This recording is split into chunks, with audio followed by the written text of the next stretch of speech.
Hope you're safe. Today we are having an eminent speaker, the Additional Solicitor General of India, Mr. Sanjay Jain. A few things about Sanjay Jain, sir. Mr. Sanjay Jain was appointed as senior advocate in 2005. Sir became the ASC of Delhi High Court in 2014. In 2019, Mr. Sanjay Jain was appointed as ASG Supreme Court. He has been practicing since 34 years in various fields of law, especially the constitutional matters, and has been practicing on the private side as well as defending the government right now. So today's topic, as everybody is knowing, is on Article 226. May we invite our panelist, senior advocate Sanjay Jain, sir, to please come and address the audiences. So Namaskar. very good evening to you, sir. Thank you. Thank you. Namaskar and good evening to everyone.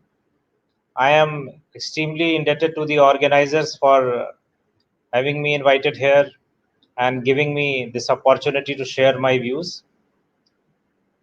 Bharat में writ की परंपरा बहुत पुरानी है. We go back to 1774, 246 years back. On 26th March 1774, King George III signed a letters patent, thereby establishing a court of record called Supreme Court of Judicature at Fort Williams in Bengal.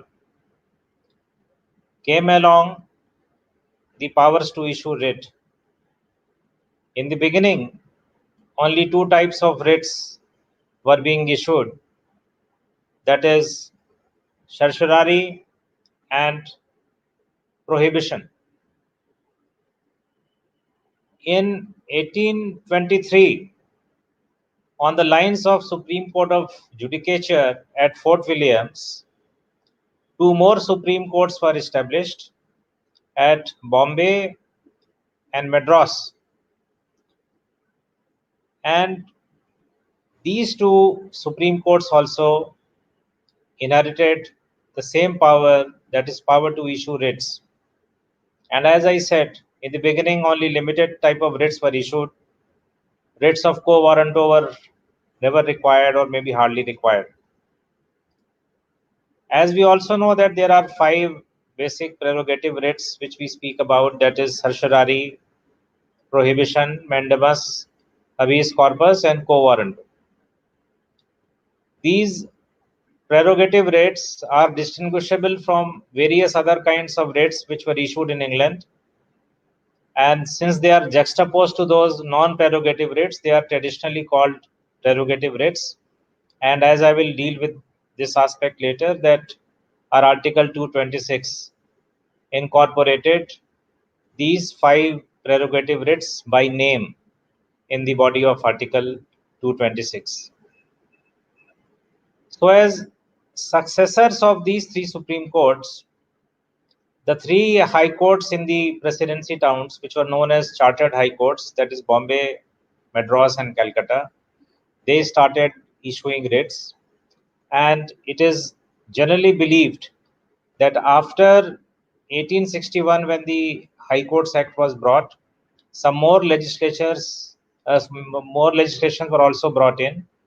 Two of them which are important is one is CRPC of 1861, which was substituted by CRPC of 1882. Another was the Specific Relief Act of 1877. These two enactments are important because high courts started issuing writ of habeas corpus in the appellate jurisdiction exercised under section 491 of CRPC. That's very interesting. So high courts were not initially exercising the writ of habeas corpus jurisdiction in exercise of their original ordinary jurisdiction, as in the case of certiorari or prohibition. Similarly, Section 45 of Specific Relief Act of 1877 was used to issue the writs of mandamus. So that is the story of the writs in the 19th century, starting from 18th century to 19th century. Now, in 19th century came the Constitution, and with the advent of Constitution, various things happened, especially from the time when the Constituent Assembly was debating and discussing these aspects very deeply. To begin with, we need to discuss writs under Article 226 in juxtaposition to Article 32. Article 32 is included in Part 3 of the Constitution. That essentially means that it is a fundamental right itself. It is guaranteed to the citizens. Whereas Article 226 falls in Part 6 of the Constitution, which relates to, and particularly, it falls in part 6, and then particularly chapter 5. Chapter 5 deals with the high courts. Now, there is a reason why Article 226 has not been kept in Part 3. Please remember the times of emergency. In emergency, fundamental rights were suspended. So, visualize a situation where fundamental rights falling under Part 3 are suspended, but Article 226 will remain uneclipsed and unaffected. That is the beauty of keeping it outside Part 3. Not only this, if you see the language of Article 226, it uses the expression for any other purpose in the end. Now, this for any other purpose means that the writs which can be issued under Article 226 are not confined only to the fundamental rights. They are not confined only to the 5 writs which I have mentioned above. These powers under 226 speak about these 5 types of writs only as an illustrative writs. It says that orders in the nature of certiorari, mandamus, prohibition, habeas corpus, or quo warranto can be passed. That is one. Secondly, it says that writs can be passed for any other purpose, which is not the power available under Article 32. 32 is confined to fundamental rights. For the benefit of my audience, I may inform that we have a very interesting article in the Constitution, which is Article 139. Article 139 empowers the Parliament to empower Supreme Court to issue writs for any other purpose. That means that if Supreme Court wants to issue writs for any other purpose, it has to be authorized by Parliament. Whereas high courts are, so far as high courts are concerned, under Article 226, these powers are vested in them by the Constitution itself. They don't need to be authorized by Parliament to exercise writs for any other purpose. So that is the distinction between Article 226 and 32. As they say that Article 32 is the soul of the Constitution. I would say that Article 226 is the crowning glory of the Constitution.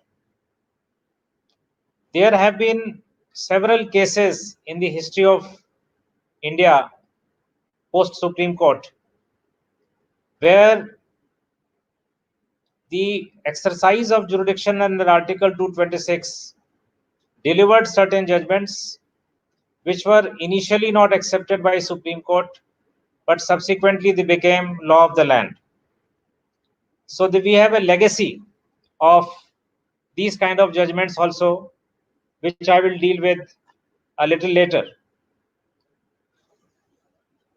What we see today as Article 226 was initially prepared as Article 202 in the draft constitution. And when this draft constitution was being debated by the Constituent Assembly, there are two specific dates I would mention: 7th June 1949 and 9th September 1949, when Constituent Assembly debated on the structure and language of Article 202. These debates eventually led to an amendment, and 202 was eventually passed as a renumbered Article 226. And the major features of this renumbered Article 226 were, as I mentioned, was that it was for any other purpose, and that it included the 5 writs only as illustrative. And of course, it said very categorically that the high courts, all high courts, because we have to remember that prior to the advent of the constitution, only 3 high courts were capable of issuing the writs. Writ jurisdiction was not secured to other high courts. So constitution brought the writ jurisdiction to all the high courts with this, because prior to this, limited writs were issued within the territorial jurisdictions under 1861 High Courts Act. But it was the constitution which brought a uniform regime of writ jurisdiction, securing it to all the high courts and empowering all high courts to issue these 5 types of writs, or any order in the nature of these 5 types of writs, or any other order or direction which high court deems fit. So this is important to know, that this particular article was thoroughly debated in the constitution, and pursuant to its deliberation in detail, 226 emerged, and ever since its advent in the constitution, there have been attempts also to mitigate it. The first such attempt was made in the 42nd Amendment, when the expression "for any other purpose" was sought to be removed, which was brought back by the 44th Amendment when Janata Party came into power, and this "any other purpose" was re-established. So therefore, the supremacy of Article 226 vis-a-vis Article 32 remained intact. So that is one interesting part of writs, which is concerning its history. Now, coming to the scope and extent of Article 227, because we advocates usually invoke both the articles together in a writ whenever the writs are filed, particularly the writs of certiorari, because certiorari is one writ which is closest to the supervisory powers of Article 227. So coming to the scope and extent of 227, Constitution bench of 7 judges in L. Chandra Kumar, besides dealing with the judicial review power of Article 226, dealt with the power of superintendence under Article 227, and held 2 very important uh, pronouncements, returned very 2 important pronouncements, which are extremely critical to the health of Article 226 and 227. 226 and 227, along with 32, are part of the basic structure of the Constitution, forming its essential and integral feature. This is first thing that L. Chandra Kumar held. Second, that these powers cannot be tampered with or taken away by any constitutional amendment or by any parliamentary legislation. When we say constitutional amendment, we mean Article 368. When we say parliamentary legislation, we mean Article 246. in exercise of either 368 or 246. The basic feature of 227, of course 226, cannot be altered or tampered with. That is one very important ruling which came in the shape of L. Chandrakumar. Then power under 227 is, as I said, closest to the certiorari in Article 226. However, the power of 227 is even wider than 226, in the sense that power of supervisory or superintending jurisdiction is not subject to any technicalities or procedure which may be found in a writ jurisdiction under Article 226.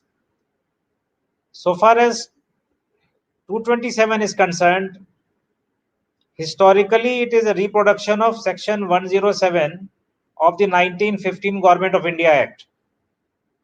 But there is one very important distinction. 107 of the Government of India Act secured supervisory jurisdictions of high courts in relation to the subordinate courts, whereas Article 227 brings the supervisory jurisdiction not only in relation to the subordinate courts but also in relation to the tribunals. So this is an important journey in the life of Article 227 when it changed its shape from the erstwhile Section 107 in the Government of India Act to the article in a constitution. Now, L. Chandrakumar case we were talking about is extremely important in another aspect also, because it's made certain observations as regards the jurisdiction under Article 227, saying very categorically that jurisdiction under Article 227 cannot be fettered by any act of the state legislature. That is one. Secondly, 227 can be used to interfere even with an interlocutory order. And third, power of 227 ought not to be used as a cloak of an appellate court, but should be used to keep the tribunals within the bounds of their legal boundaries so that they obey the law. That is the broad objective. And in this context, while I'm talking about 227, so a question may arise in the minds of my viewers as to what is the interrelationship between 226 and 227. As we try to find something with regard to 32 vis-a-vis 226. So let us also dwell into this aspect of 226 versus 227. So we can make an analysis with writ of certiorari, which is the closest to Article 227. Certiorari is an exercise of the original jurisdiction, while 227 is an exercise of supervisory jurisdiction, and it is more close to the revisional jurisdiction of corrective jurisdiction. Number two, in certiorari, High Court merely quashes the proceedings, but in Article 227, High Court also gives directions. In addition, in certiorari, jurisdiction is exercised when a petitioner triggers the prayer. So it is prayer driven. Of course, nobody is doubting the power of High Court under Article 226 to mold the relief. But the relief is granted primarily premised on a prayer. Whereas under Article 227, the High Courts can grant a relief suo motu also. So these are the broad features of 226 and 227 which I needed to share with my friends. Now, coming to the another feature of L. Chandrakumar. This another feature of L. Chandrakumar was that Article 227 can be used in relation to all tribunals. And all tribunals means even arbitral tribunals. This is what Chandra Kumar says. Now, there is another judgment, that is SBP versus Patel Engineering, which says, for all practical purposes, that Article 227 cannot be used to challenge the orders passed by the arbitral tribunal. Of course, later on in several judgments, SBP versus Patel Engineering has been discussed, and but all by lesser strength benches of 2 judges or 3 judges. These benches, of course, felt uncomfortable with that observation in SBP that the revisional jurisdiction cannot be extended to the arbitral tribunals, primarily driven by the reason that in arbitration act, second bite at the cherry is generally discouraged. But the key question which I raised today for the discussion of my viewers is this, that when Article 227 is there to correct the errors or the mistakes, or is there to take care of the fact whether law has been obeyed or not as regards the tribunals, judicial tribunals, then why should it not be used as against the arbitral tribunals? The question that arises today for everybody's consideration is that whether in the light of L. Chandrakumar case, because L. Chandrakumar case has not been discussed in SBP versus Patel Engineering at all. So to that extent, it is per incurium. So the question that arises is that do we live with a law which has been passed per incurium L. Chandrakumar? Do we live with a law which restricts the scope of Article 227, which was never intended to be meant? Do we live with a truncated Article 227, which is otherwise a constitutional remedy of supervisory jurisdiction, of power of superintendents over all courts and tribunals, and then not apply to the arbitral tribunal? So that is one aspect that I ignite today as a subject of discussion. And this is something which I believe will have to be looked into by some appropriate bench at some stage. This aspect needs to be clarified. Now, let us visualize as to whether under Article 226 and 227, a writ can be issued against a high court. This question confronts us several times. In Naresh Sridhar Mirajkar versus State of Maharashtra, it is a 1966 judgment. The question arose if a writ of certiorari could be issued against Bombay High Court. However, relying on Ujjambai versus State of UP, the proposition was not accepted, and it was held that the writ could not be issued against a constitutional court. It was held by a majority of 4/1. The minority was Justice Hidayatullah. The majority held that in the constitutional scheme, writs flow only towards inferior courts, and in the scheme of constitution, High Court cannot be constituted as an inferior court.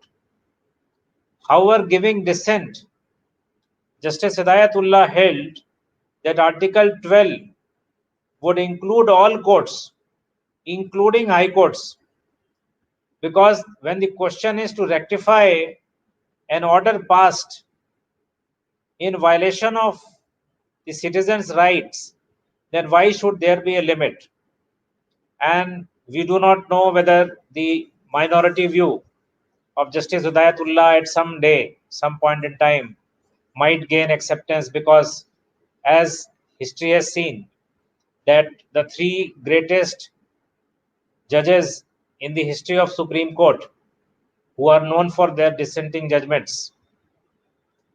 One of them being Justice Fazal Ali, the other being Justice Subbarao, and then Justice H.R. Khanna, who were known for their dissenting judgments, which later became law of the land.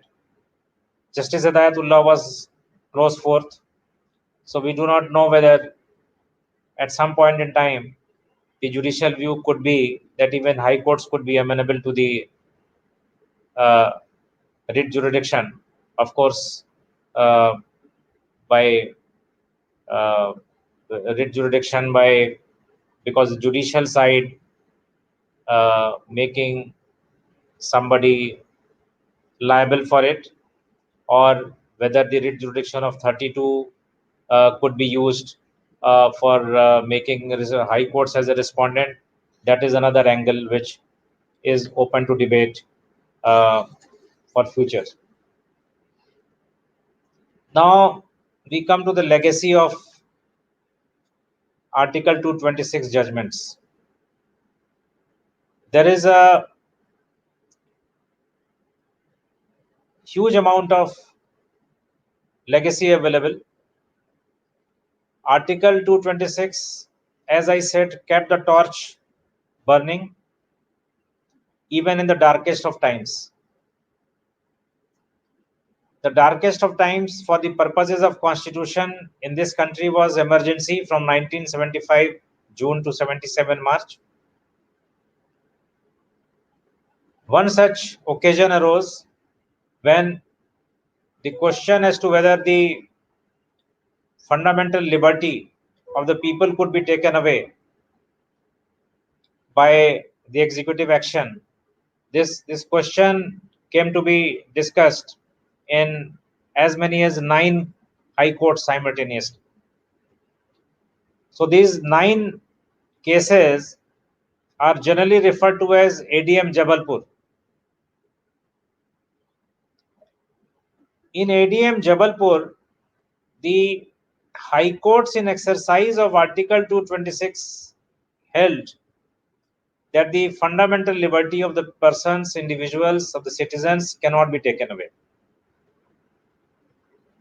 However, as it so transpired that during the darkest hour in the constitutional history of India, the Supreme Court did not agree with these 9 high courts and said that no, the liberty can be taken away. So, in a sense, they set aside ADM Jabalpur, the dissenting judgment coming from Justice H.R. Khanna, who did not agree with it, that we are all aware of, that is part of the folklore of the corridors of Supreme Court. So, this judgment, after 40 years, in the privacy judgment rendered by Honorable Supreme Court, came to be set to naught. So, for 40 years, ADM Jabalpur, which was passed under Article 226, remained a source of inspiration despite being overruled. And after 40 years, it has been restored, or rather installed in its deserving position. Another judgment that comes to my mind is that of Nas Foundation, Delhi High Court, comprising of the then Chief Justice, Justice A.P. Shah and Honorable Justice Murlidhar, passed a judgment as regards Section 377 of the Indian Penal Code pertaining to LGBT community, holding that the section is contrary to law. That judgment, when taken to Supreme Court,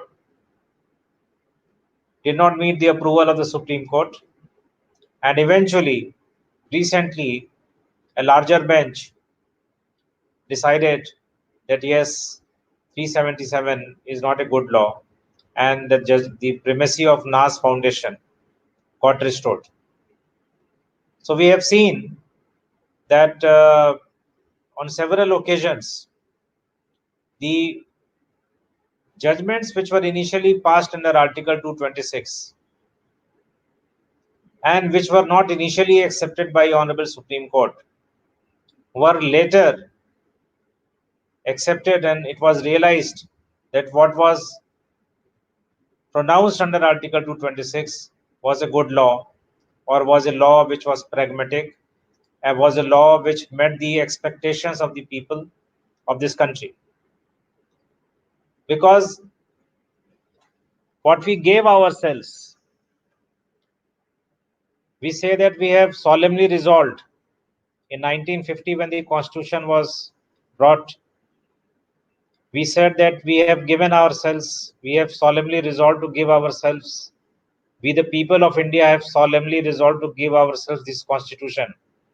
In the same breath, we also resolved to give ourselves a door which opened towards the Constitution, which opened towards that beautiful structure which is known as Constitution, and secured our rights through Article 226 and 227.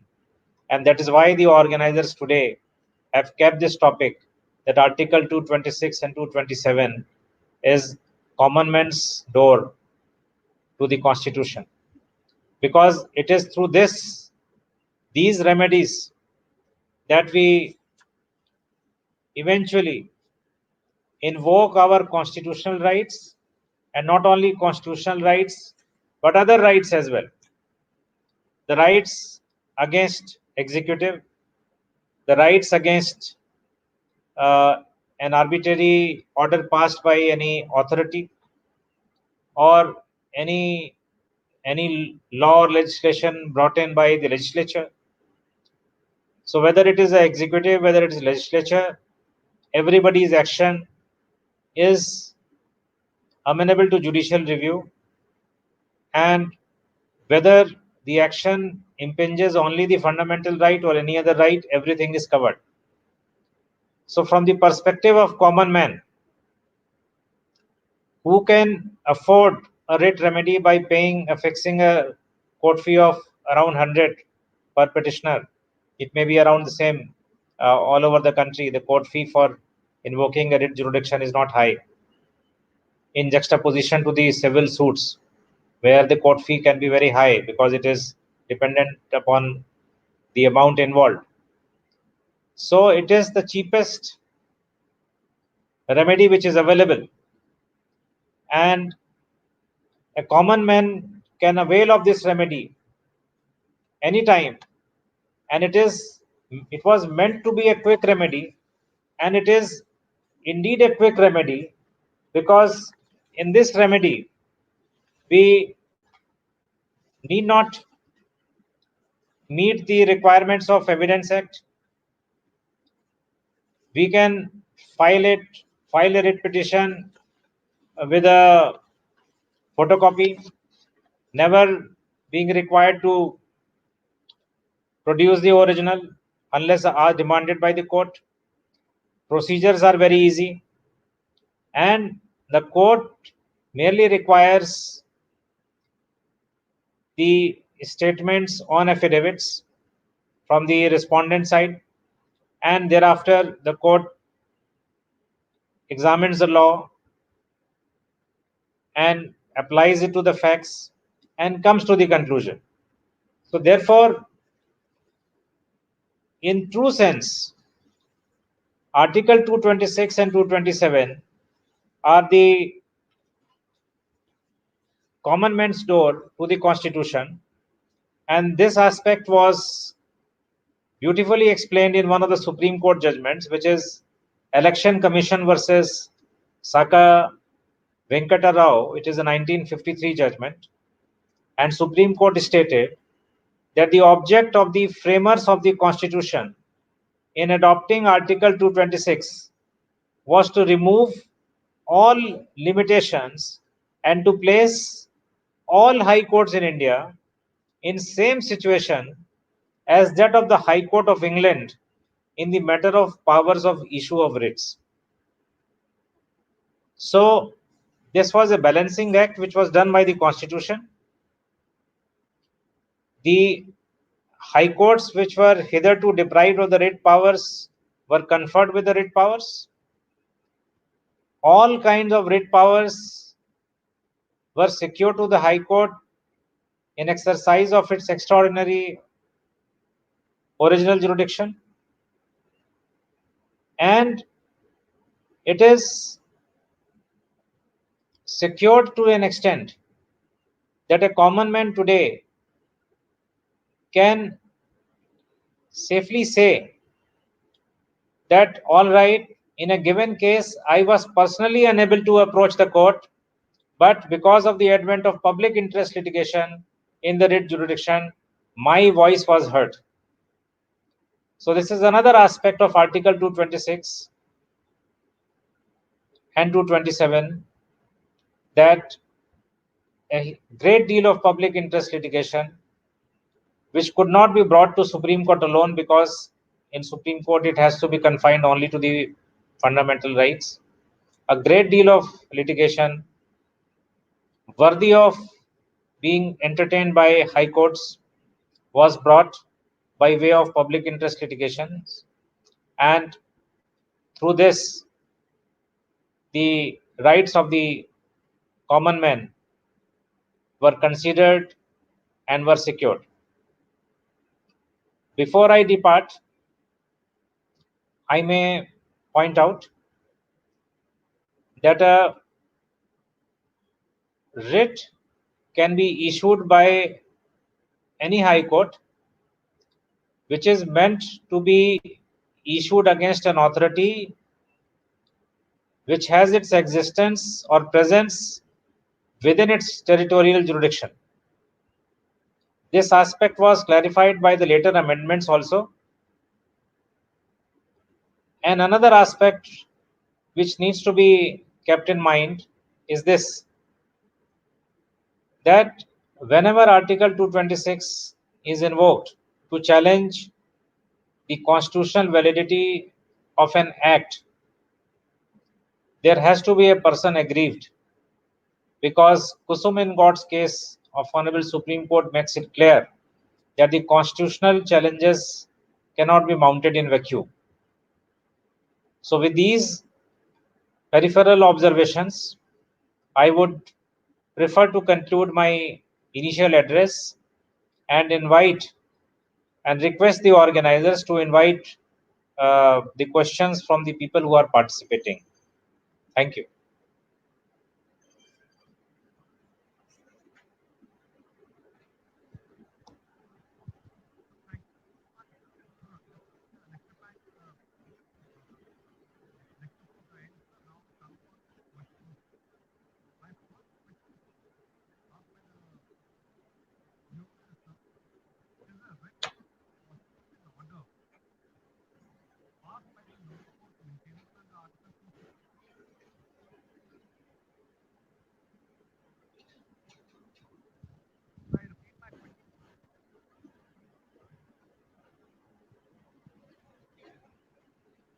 I want to answer, but am I audible?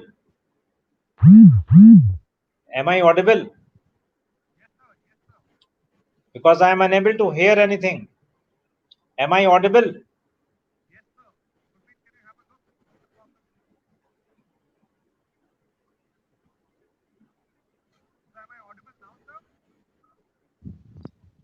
Hello? Sir, am I audible? Yeah, now you are audible, sir. So, Yeah, please. sir, the question, I repeat my question, sir. Is a Yes. writ petition for quashing of an order passed by the lower court maintainable under Article 226, sir? Please repeat the question.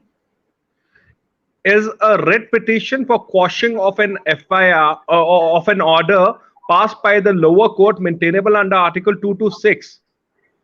You see, this question has a twist. The twist is that if that order is subject to an appellate regime, then ordinarily that appellate regime will have to be followed. For instance, sir, if there is an order passed by an original side court or a court of, say, civil court, district judge, suppose there is an order passed by a additional district judge or a district judge, Now you want to challenge that order. That order cannot be brought in a writ jurisdiction if it has an appeal available. Correct, But sir.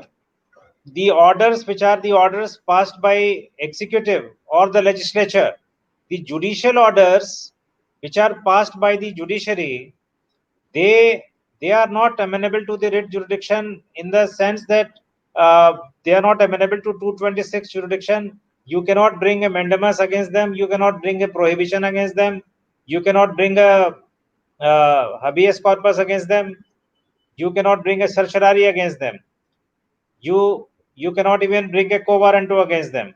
But to the extent those orders can be corrected in Article 227, they can be brought. So judicial orders can be brought in the domain of Article 227, but not in the domain of Article 226. So coming on to my next question, sir, whether High Court and Honorable High Court in Article 226 can decide the constitutional validity of law. Yes, it can decide the constitutional validity of law in the same manner as Supreme Court decide. The only caveat is, as I said, was that the person who is filing the petition and claiming that the this particular law does not have the constitutional vires, or it is ultra vires the constitution, or that it is on the wrong side of constitution, then in that case that person should also indicate in the petition as to how he is affected by it, because constitutional challenge in vacuum cannot be mounted. Right, sir. So coming to my next question, sir, can a writ be issued to an authority outside the territorial jurisdiction of the Honorable respective High Court?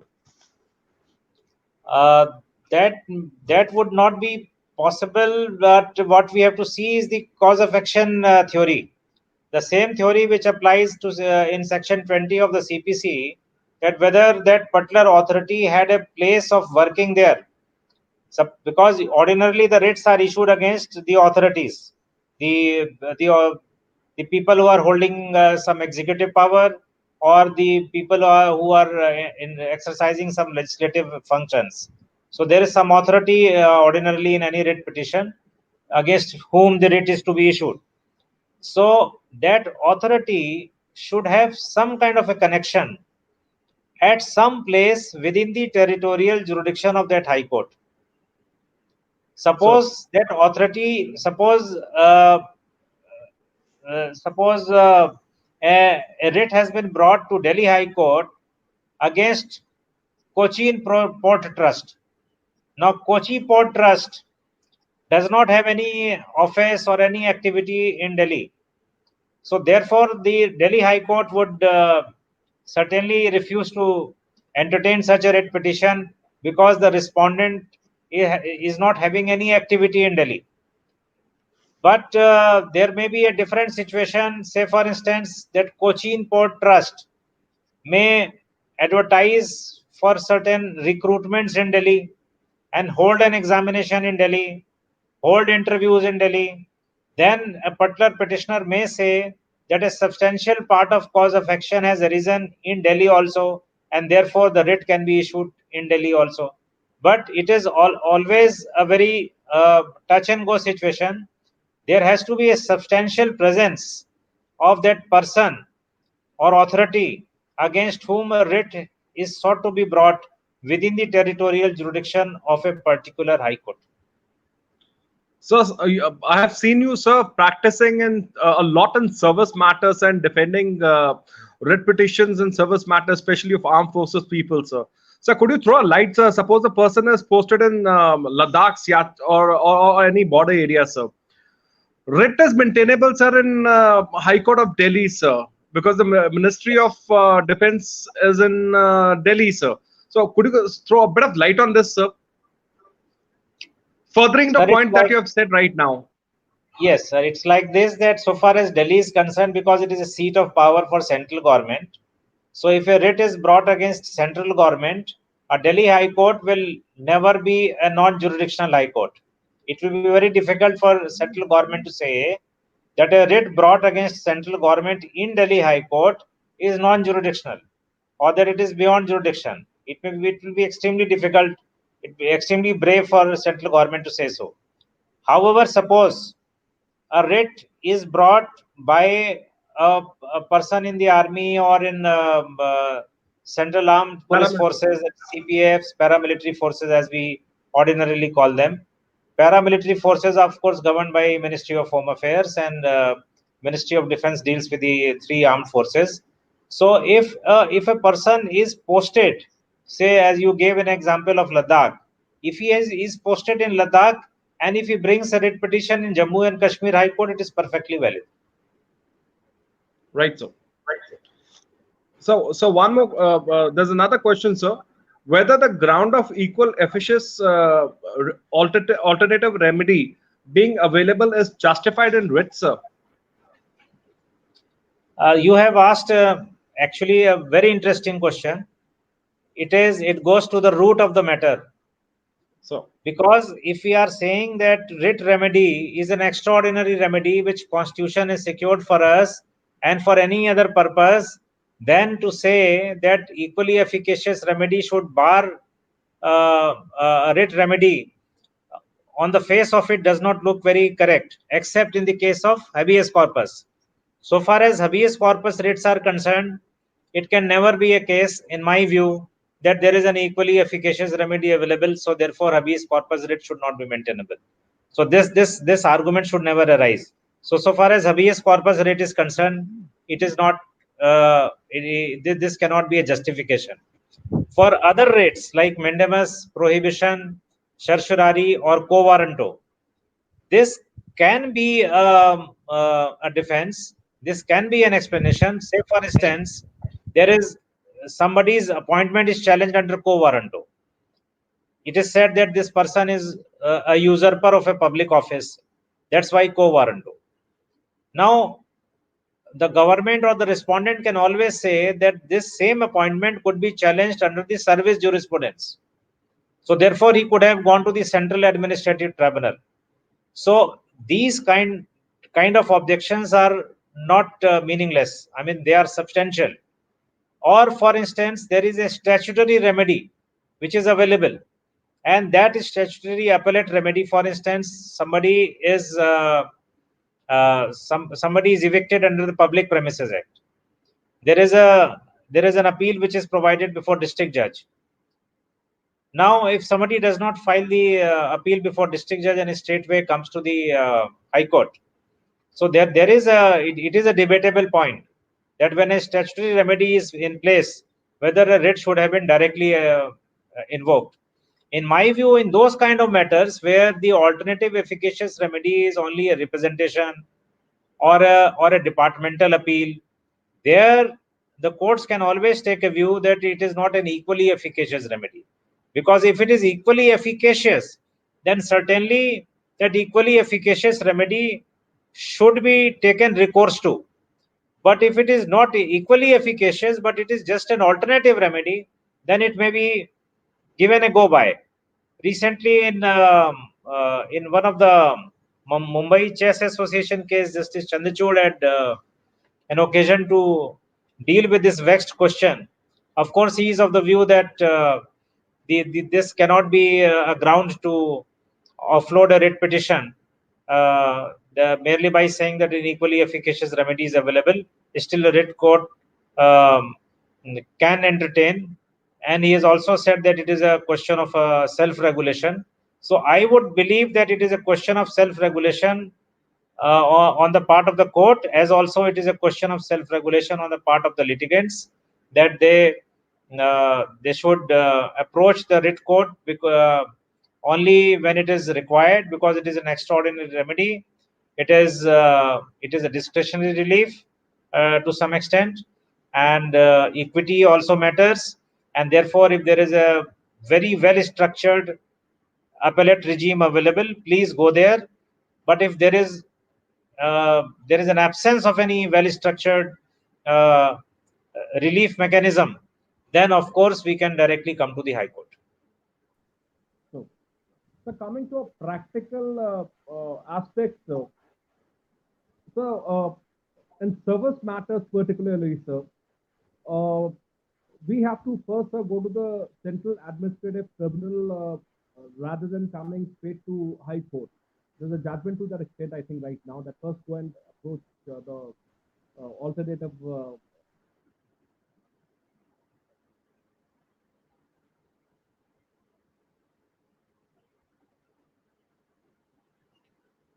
Uh, I have not been able to hear the question very correctly. So should I answer the question which is appearing on the screen, or should I answer the question which Mr. Gumman has asked me? Practical question, sir. Uh, Whenever a Yes, service sir. matter occurs, sir. So am I Yes. audible, sir? So Yes, yes. Now you are. whenever a service matter occurs, sir, we are first as lawyers asked to go to, sir, Central Administrative Tribunal, sir, Yes. the principal bench, and thereafter come to the Honorable High Court, sir. So could you just throw Yes. some light on this, sir? That is something, which is a very well structured regime. There are articles in the constitution. This tribunal, that is Central Administrative Tribunal, is part of, it has been established under a particular article of the constitution. This tribunal has been established to deal with the service matters of the government, all notified departments and all notified wings of the government. Now, therefore, it is a well structured statutory regime which is available. And L. Chandra Kumar case deals with this aspect, that because it is a tribunal, and even though the appeal against the tribunal order would be directly in Supreme Court under Article 136, but then still you have a remedy of a writ court, that is Article 226, and therefore you explore your remedies under 226 and 227, go to High Court, and don't straightway go to Supreme Court. So that if we see this particular aspect of L. Chandra Kumar's judgment, this also emphasizes the same thing, that the highest remedy which is available need not be resorted to straightway. If there are other alternative remedies available, then that remedy should be availed. So far as Central Administrative Tribunal example is concerned, it will be different from those examples where writ petition is opposed on the ground that he could have made a representation, that he could have gone before a departmental appellate authority. Now, that departmental appellate authority may not be a judicial person. So, there the court can take a view that, look, his invoking the writ jurisdiction directly is not bad. But for a court to take a view that somebody is bypassing Central Administrative Tribunal and directly coming to High Court or Supreme Court, that is not permissible, because that is staring at a well structured statutory regime which is permissible and which is emanating and stemming from constitution, and which has been brought in place for redressal of these kind of matters only. So moving bit away from the topic, sir, but a very pertinent question, sir, since you're also the Additional Solicitor General of India, sir, of Supreme Court, sir. Sir, the PIL, which is a tool, sir, very powerful tool, is it not being abused right now? I was just reading, sir, in one of the judgment, I think 1 lakh is the cost that has been put to a lawyer, sir. See, So the very purpose of PIL, which has been there, is being diluted, sir, in my opinion, sir. See, Honorable Supreme Court as well as different high courts have been coming out with several guidelines in last few years for filing and entertaining of public interest litigations. The idea is to discourage the vexatious litigation. The idea is to discourage those petitioners who have not done anything in that particular line, or anything on that particular subject which they want to espouse in the public interest litigation. and they want to straightway come out as an interloper or a busybodies.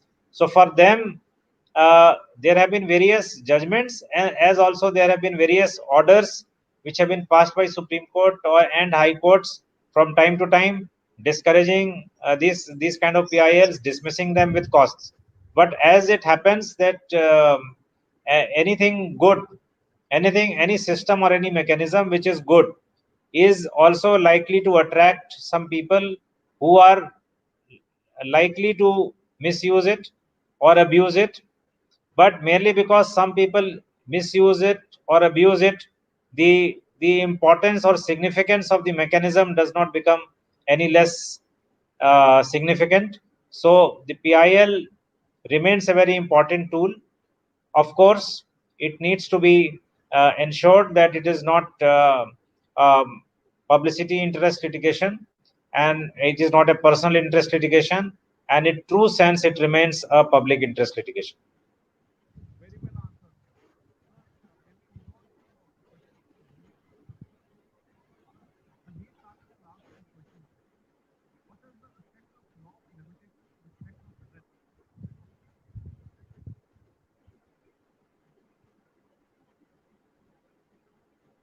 Sir, am I audible, sir?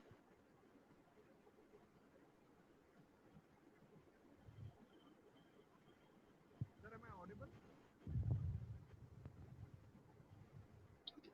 I have Your voice has not crossed at all. Sir, am I audible now, sir? Yes. Sir, I'll ask No. the question once again, sir. Sandeep Sagar, one of the best advocates of Delhi High Court, has asked a question, sir.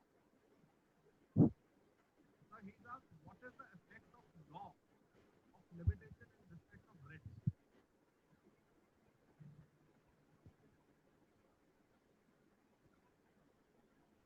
Sir, am I audible now?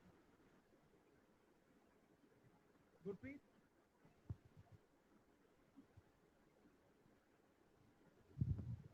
Sir, am I audible, sir? Yes. Sir, Sanjeev Sagar has asked, sir, what is the Yes. effect of limitation in writs, sir? Law of writs. You see, there is a recent judgment which says that the limitation has to be kept in mind, in the sense So, that if in the ordinary courts a particular relief could not be availed beyond a limitation, then the writ jurisdiction should not be immune from it. So the judicial trend is to limit the petitioners within certain time frame in approaching the court. Earlier, what was a doctrine of delay and laches is now sought to be made more stringent by applying the so, limitation laws. Yes. so it's been such a lovely, it's been such a educative, intense, profound session from your end, sir. And before parting off, sir, and before thanking you, sir, with the heartfelt gratitude, sir, any, sir, advice from your end to the young lawyers, budding lawyers, sir? My advice is that they should not lose hope in the system, and they should keep reinventing their wheels. They should try to go deeper in every proposition which comes across by way of the legal cases, or any proposition if they are on the non-litigation side.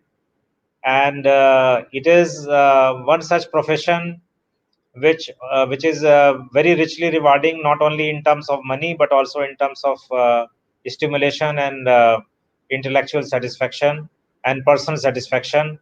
The the uh, the relief which you get, or the happiness which you get when you see a satisfied client or a client with gratitude, that kind of feeling you can never get in any other thing in life. This is what I have to say.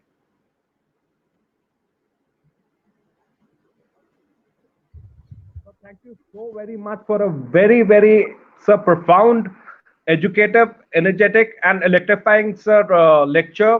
And with the hope, sir, and a request to you to join in another session with another topic, sir, We end this show, sir. Thanking you, sir, from Legal Saints, from Lecture Series in Law, sir, and the entire fraternity of law, sir. Thank you so very much, sir. Sure. Thank you so much. Thank you. Thank you.